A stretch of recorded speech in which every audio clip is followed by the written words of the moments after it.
ሰላም ፋሚሊ፣ በጣም ከገረመኝ ነገር አንዳንድ ሰዎች ላይቭ ላይ አሁን መችለት አንድ ሰውዬ እጅግ በጣም ጨለማ ውስጥ ነው፣ ሁለት አይን ብቻ ብልጭ ያለ ነገር ነው የሚታየን። እኔ ደግሞ ከጓደኛዬ ጋር እያየሁት ይህ ሰውዬ ታሞ ነው አይደለም ሞቶ ነው አይደለም፣ ያው ያፈጠጠ ሞቶ ነው እያልን ነው። ስለዚህ ወይ አይናገር ወይ ምናምን እንዲህ ያይናል፣ ሮንግ ተርንን እየሰራ ነው ምናምን እያልን ነው። አንዳንድ ሰዎች በጨለማ ውስጥ ትመጡና ላይቭ ላይ ትመጣላችሁ፣ ቁጭ ትላላችሁ፣ ወይ አታወሩ።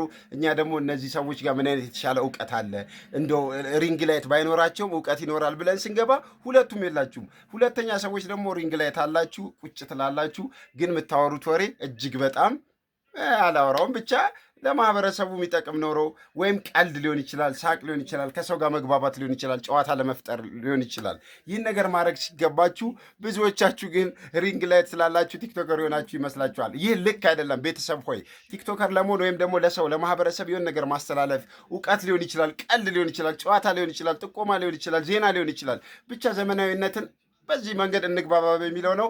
ሪንግ ላይት ስላለ ቲክቶከር ነህ ማለት አይደለም፣ ወይም ደግሞ ላይቭ ስትሪመር ስትሪመር በይ ስትሪመር ነህ ማለት ስላልሆነ፣ ስለዚህ ቲክቶክ ላይቭ ላይ ለምትገቡ የገባችሁበት እያሳተፋችሁ ጨዋታ ኮመንትም ሲሰጥ ፈታ እያላችሁ ጨዋታ ወደ ጨዋታ እየቀየራችሁ ለማለት ያክል ነው። ይመቻችሁ።